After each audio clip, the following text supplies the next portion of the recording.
Pag-usapan natin to. Huwag niyong lokohin yung mga mangingisda.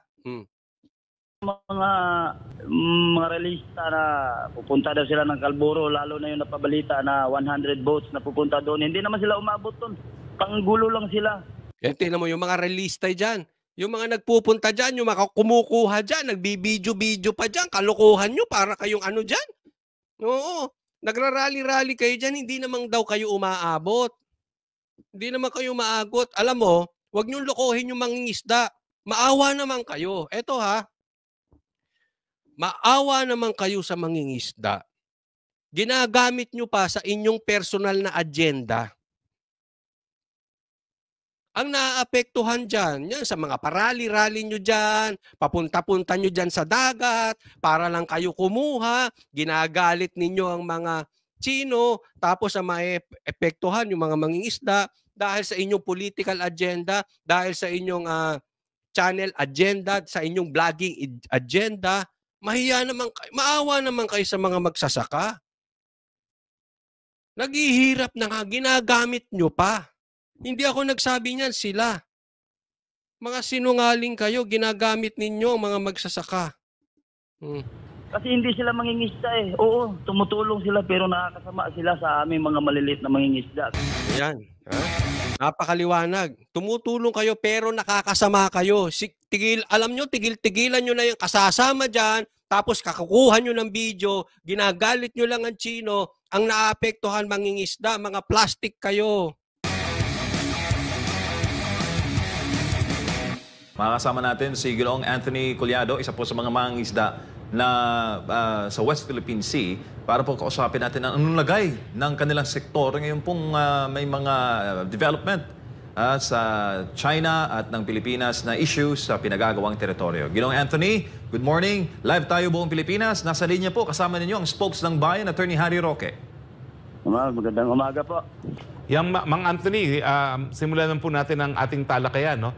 Linawin nga po natin sa ating mga kababayan, no? Dahil nung minsan po kayo po'y tumistigo sa committee hearing ng Kamara, no?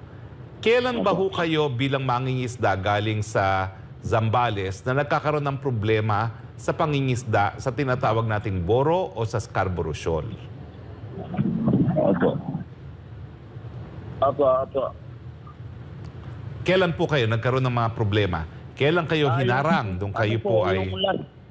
Last uwi namin itong 13, talagang pinauwi na kami. Talagang binaba na talaga nila yung speedboat nila, nilapitan kami, tapos sabi nila, napasok kayo sa boundary ng Kalburo, hindi kayo nagpaalam sa China, sabi nila, ganun. Pero ito ba hong supil sa inyong karapatan na magkaroon ng hanap buhay? Ito ba yung nangyayari na nung nakaraan? At kailan po kayo pinipigilan na magkaroon ng hanap buhay? Matagal na yun eh, yung nakaraan, matagal na yun. Nung bale, masaya na lang kami nung nabalik na makapasok ulit kami sa Kalburo. Welcome na naman. Kaso, sa dami ng mga kagaya ng mga maliliit na mga medyo panggulo lang yan sila eh. Hindi nila alam yung mga nasasagasaan nila sa ginagawa nila. Kami mga maliliit na mangingisda, kami yung nasasagasaan. Kita nyo na yung mga mangingisda? Ha? Panggulo kayo. Kayong punta kayo ng punta dyan, video kayo ng video. Wala kayong naitutulong. Channel nyo lang na... Kaya alam nyo, artificial yung away dyan eh. Hindi naman natin problema yan dati. Ba't ngayon may bigla tayong problema? Diba? Kita nyo itong admin natin. Bida-bida kayo masyado dyan sa dagat. Personal agenda, political agenda yung inyong issue. Eto mga mangingisda, nagsasalita na. Hindi ba kayo mahihiya? Ganyan na baka kapraning, ganyan na baka walang pakiramdam yung inyong mga pagmumuka? Para lang mapakinabangan ninyo yung balita. Bayaan nyo na yung mga mangingisda. Alam mo ako, suggestion ko to. Sana puntahan ng Banateros ito o ng SMNI mismo dyan sa lugar nila. Ma-interview sila personally. Kasi yung iba nanggugulo lang diyan, eh, kuha lang ng kuha, kukuhanin lang. Parang ano, pupunta sila diyan para galitin yung China tapos babalik sa Pilipinas, babalik sa lupa, ibabalita, "Ito, binaril kami." Para tayong sumbongerong ano niyan, nanghahamon ka ng away, nang-aasar ka ro'n, tapos magsusumbong ka pabalik. Eh, ba't ka nagpunta-punta ro'n? Huwag niyong sabihin kasi karapatan, hindi. Bakit dati walang problema yang mangingisda? Ngayon nagkakaproblema, oh. Kami yung nandoon, hindi naman, wala naman sila doon eh. Kami ang nandoon sa loob, kami ang nandoon sa Kalboro. Sila gumagawa sila dito na noon. Yun ang ikasisira talaga ng ano, talagang nagagalit ang China kaya hindi na tayo pinapapunta doon. Kita mo? Wala kayo doon, kami ang nandoon, ginagalit nyo sila, kami apektado. Yan po yung mga, yan yung, eto yung mga ito, yung mahilig, magpa-preskon diyan sa yung mga senador na lintik na yan. Yung pa-preskon kayo, gusto nyo ilabas yan sa Senate hearing, puro kayo ganyan. Lahat na lang i-connect nyo sa China. Gusto nyo magalit ang taong bayan sa China. Lahat na lang. Kayo na wala kayo doon. Bida-bida kayo, ikaw senator ka. Bida-bida ka, wala ka naman doon. Kung magbibida ka, di pumunta ka roon. O, tapos, ang ganda nung sinabi nung mangingisda. Wala naman kayo doon. Kumbagat sa ano, ang yayabang yung magsalita, tapos kami nakabala.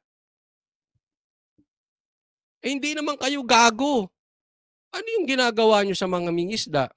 Puro kayo tapang. Duwag naman kayo. Nilalagay nyo sa alanganin yung mangingisda. Okay, pero linawin po natin, no? Kaninong administrasyon ng presidente na kayo po ay malayang nakapangisda dyan sa Boro? Nung si Duterte po. Well, ano naman po ang mga tingin ninyo, yung tinutukoy ninyo, no? Yung mga hindi naman talaga nangingisda sa Boro na kung ano nung ginagawa. Ano panahon ni Duterte, saka sila nakakapangisda. Maliwanag di ba? po tinutukoy nyo? Sino sila at anong ginagawa nila na dahilan na kayo po'y pinagkakaitan ngayon ng hanap buhay? Opo, yung mga ginagawa ng mga realista na pupunta daw sila ng Kalboro, lalo na yung napabalita na 100 boats na pupunta doon. Hindi naman sila umabot doon. Panggulo lang sila. Babalita kayo, pupunta kayo doon. Realista pupunta roon, di naman kayo umaabot. Yung mga duwag din naman pala kayo. Puro lang kayo dakdak, tapos maglalagay kayo ng balita, uwi kayo. Kasi hindi sila mangingisda eh. Oo, tumutulong sila pero nakakasama sila sa aming mga maliliit na mangingisda. Mga weak yan. Kasi sila yan. Lahing weak Ang yan. mga China, halos di kami nga magkaintindihan doon sa Kalboro. Ngayon, papasok sila ng ganyan. Paano kami doon? Kagaya na lang yung Picha 13, inabog kami, paalis. Buti na lang walang haras na pangyayari. Talagang inano lang kami yung malis na kayo dito dahil hindi naman kayo nagpaalam pumasok dito sa China na Kalboro. Boundary ng China pa to, sabi pa sa amin. May video ko sir, may video. Well, bigyan nyo ng video, no? Pero itong mga pangyayari na kailan lamang, nasabi nyo ay nangyari matapos itong, tinutukoy nyo ba yung atin ito? Yung mga kapartido ni Risa Ontiveros? Yes sir, yes. Isa na rin yun. Sila po yun, no? Isa na rin yun. Yan. Ikaw, Senator Ontiveros. Hindi, ito tanong, Senator Ontiveros, may naitutulong ka pa ba dyan sa mga mangingisda? Nire-reklamo ka na. Hindi ako nagre-reklamo, sila Binabalita ko lang yung balita. May naitutulong ka pa ba? Yang kakadakdak mo sa Senate, may naitutulong pa ba? Or natutulungan mo yung political agenda mo? Nagtatanong lang po. Walang tanong ko dahil ito po yung mga kapartido ni Senador Ontiveros. Ngayong pinagbabawalan na kayong maghanap buhay, meron ba namang tulong na ibinibigay itong si Senadora? Dahil sila naman ang naging dahilan. Nandun na po tayo. Pero sa totoo lang, naipiktuhan yung pasensya na sa mga natatamaan. Pero yun ang totoo eh.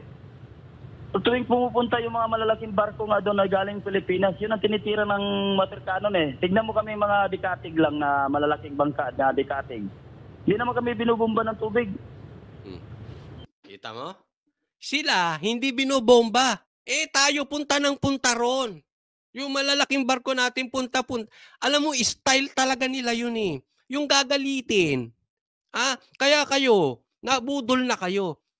Marami sa mga viewers ko nabudol. Thank you for being honest at inamin nyo yan. Pero wag na tayong papabudol. Kaya ako naiinis ako pag kami natatanggap ako message, lalo galing sa kamag-anak ko. Nako, ano na bang nangyayari dyan sa Pilipinas? Kasi marami akong kamag-anak OFW. Ano nangyari sa Pilipinas? Hindi naman nila alam yung katotohanan. Budol po yan. Ulitin ko ha, kayong mga nabudol, wag na po kayong papabudol sa istoryang ito. Ang ginagawa nila, nagpupunta sila dyan para manadyang galitin, tapos babalik at magpapapress con, ipapakita yung ikita nyo yung mga maliliit, hindi naman daw binobomba. Nang-aatat lang tayo eh. Para Para budulin kayo at magalit kayo sa mga Duterte. Ayan na po yun. Wag na nating palayuin pa. Sinushortcut ko na yung gusto nilang lumabas. Kasi alam ko yan sa mga kamag-anak kong OFW na hindi bihasa sa politika. At kung ano lang yung marinig nila sa balita. Syempre mainstream media, kakampi nila yan eh. Anong madidinig na ito mga OFW na hindi naman active sa politika? Ay, binomba. Kasi si Duterte. Naku, talaga yan si Duterte. Ganyan po ang gusto nilang optics. Ganyan po ang gusto nilang imahe. Ganyan po ang gusto nilang mabuong kwento. Ulitin ko, that is a trap. That is budol. Budol 2.0 yan. Huwag na kayong papabudol ulit, ha? Ganyan ang ginagamit nila para ang mga Pilipino magalit sa Duterte. Para tayo kumampi sa mga kano. Bakit? May utang sila. Ayaw nilang makalkal. Hindi, meron silang kaso, ayaw nilang makalkal. Kaya utu-utu tayo sa mga kano. Direct to the point na po tayo. Kasi alam nila, mangingisda kami. Sila, talagang may dala talaga sila yung mga nagbabalita, yun. Alam mo, ganon.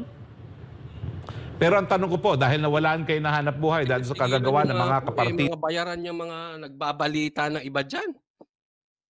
Kalat na yan. 30,000, 20,000, wag nga kami. Ni Risa Ontiveros, sila ba tumutulong ngayon na wala kayong hanap buhay?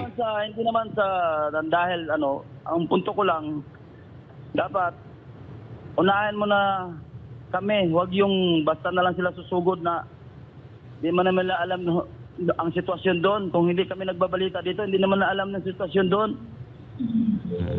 Bago po kayo mapigilan, no, lately, no, gaano po... Alam mo yan kasi ang problema sa mga dunong-dunungan eh. Halimbawa, pupunta ka lang doon once. Halimbawa, pupunta ka lang once sa bukid, tapos i-assess mo yung lugar.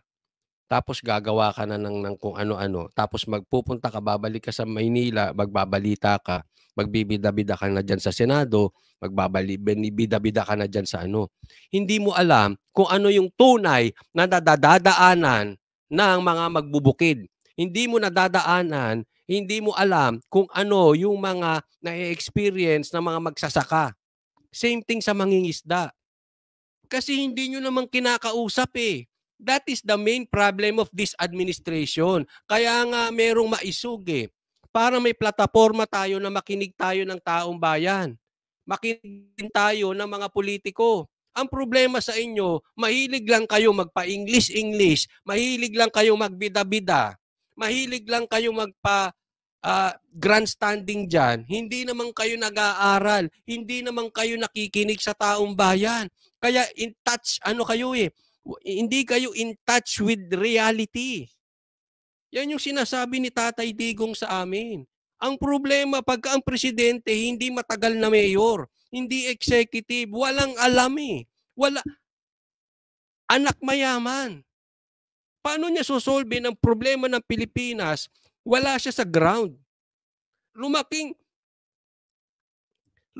yan ng lahat. Hindi yan ang problema sa pagkain. Paano niya mararamdaman yung hirap ng iba? Walang alam yan, weak yan. Sinungaling ba ako? Now you check the facts. Weak nga ba?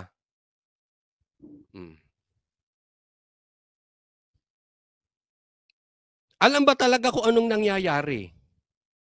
Bida-bida kayo sa mangingisda. Wala man lang sa inyo nakipagsana. Nag-stay kayo dyan 1 week. Gusto nyo pala yung ganyan. Barilan ng tubig eh. Sana sumugod na kayo doon. Nag-stay kayo dyan. Nakisama kayo dyan sa mangingisda. Naramdaman ninyo kung ano yung kanilang pakiramdam. Kasi meron po tayo nakakausap na mga magsasaka. Ang layo natin sa putukan. Sa totoo lang, ang layo yung balita, ang layo ng Department of Agriculture natin sa pangangailangan ng mga magsasaka. That is a fact. Bakit di kayo kumakausap eh? Hindi kayo marunong makinig. Ako wala akong pakialam sa inyo ha. Yan ang problema. Pag bida-bida kayo at nakabarong lang kayo dyan sa opisina ninyo, hindi naman kayo nakikinig sa kanila. Kaya ang layo ng solusyon nyo sa problema, sa totoong problema, hindi nyo nga alam kung ano totoong problema. Ibaba taripa? Gago. Ibaba ang taripa ng imported? Ano ba yan? Kaimportante sa inyo yung huli sa boro. Ganong karami ba ho ang inyong mga nahuhuli bago kayo umuwi at magkanong kinikita ninyo pag kayo nakauwi na? Oo, masaya kami pag napunta kami Calboro. Maganda talaga ang huli doon. Lalo na pag pasok pa kami doon sa loob sana. Pero malaki din nakikita namin. Pagka halimbawa nakaisang buwan kami doon steady. Aba, mahina ng 30 namin, mahina ng 60. Ito kasi sabi na, alam mo kumikita ngayon? Ito masakit ang kumikita ngayon, sila na lang. Ito, mangingisda, wala na. Mga magsasaka, wala na rin. Tapos sila payaman ng payaman. Kumakalat pa yung balita, mga bayarang vloggers. Sila na lang talaga ando doon kumikita.